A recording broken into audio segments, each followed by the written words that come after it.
पुण्यात अचानक petrol shortage होणार असल्याच्या अफवेमुळे नागरिकांमध्ये भीतीचं वातावरण निर्माण झालं असून विविध पेट्रोल पंपांवर मोठ्या प्रमाणात गर्दी उसळल्याचं चित्र सोमवार 23 मार्चच्या सायंकाळी पाहायला मिळाले। सायंकाळपर्यंत शहरातील परिस्थिती पूर्णपणे सुरळीत होती, मात्र सायंकाळनंतर अचानक परिस्थितीत बदल झाला आणि नागरिकांनी पेट्रोल भरण्यासाठी पंपाकडे धाव घेतली। सोशल मीडियावर पेट्रोलचा तुटवडा निर्माण होणार असल्याचे संदेश वेगाने व्हायरल झाल्यानंतर ही गर्दी वाढल्याचं समोर आलंय। अनेक वाहन चालकांनी संभाव्य अडचणी टाळण्यासाठी खबरदारी म्हणून पेट्रोल भरून घेण्याचा निर्णय घेतला। दरम्यान शहरातील काही पेट्रोल पंप तात्पुरते बंद असल्याचंही दिसून आले, ज्यामुळे नागरिकांमध्ये भीती आणखी वाढली। बंद पंपांमुळे अफवांना अधिकच बळ मिळाले आणि उघड्या पंपांवर ताण वाढला। काही ठिकाणी वाहनांच्या लांबच लांब रांगा लागल्या होत्या, तर काही ठिकाणी किरकोळ गोंधळाचं वातावरणही निर्माण झाले। पेट्रोल पंप चालकांसह जिल्हाधिकारी, पोलीस प्रशासनानं नागरिकांना शांत राहण्याचं आवाहन करत आवश्यक तेवढंच पेट्रोल घ्यावे आणि सोशल मीडियावरील अप्रमाणित संदेशांवर विश्वास ठेवू नये असं स्पष्ट केलंय। Bureau report, Mahanews 19 Bhusawal. सर्वांना नमस्कार, मी रोहन घुगे, जिल्हाधिकारी जळगाव।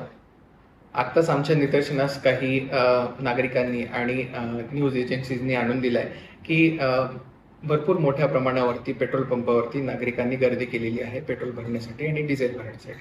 मी सर्वांना आवाहन करू इच्छितो की आम्ही सर्व पेट्रोल जे सप्लायर्स आहेत आणि त्यांचे जे एजन्सीज आहेत या सगळ्यांशी आम्ही संपर्क साधलेला आहे आणि असं कुठल्याही प्रकारचा डेटा समोर आलेला नाहीये की त्यांच्याकडे कुठल्याही प्रकारची साठ्याची कमतरता किंवा येणाऱ्या सप्लाय चेन मधल्या पेट्रोल डिझेलची कमतरता आढळून आलेली नाहीये। तर त्यामुळे मी नागरिकांना आवाहन करू इच्छितो की आपण अशा प्रकारे पॅनिक बाईंग करू नये आणि कुठल्याही अफवांना बळी पडू नये। हा साठा पर्याप्त प्रमाणामध्ये उपलब्ध आहे आणि येणाऱ्या सप्लाय चेन मधला साठा देखील पर्याप्त आहे, तरी सर्वांनी अशा अफवांना बळी पडून अशा प्रकारची पॅनिक बाईंग करणे टाळावे। आज भुसावळ सिटीमधील पेट्रोल पंप धारक आहेत त्यांच्या मी भुसावळ बाजारपेठेत मीटिंग घेतली होती आणि त्या मीटिंग मध्ये आम्ही पेट्रोल पंपाचे जे धारक आहेत, मालक आहेत, त्यांनाही सूचना दिलेल्या आहेत आणि तुमच्या माध्यमातून मी बाकी नागरिकांना पण मी हे सांगू इच्छितो की या ज्या काही अफवा उडत आहेत पेट्रोल आणि डिझेलची कमतरता होणार आहे, शॉर्टेज होणार आहे, तर असं काही नाही आहे, ही अफवा आहे। आणि सोशल मीडियावरती जे काही लोक अशी अफवा पसरवत आहेत त्यांनाही माझं सांगणं आहे की अशा अफवा जर आम्हाला निदर्शनास आल्या तर आम्ही ते अफवा पसरवणाऱ्यांवर कारवाई करू।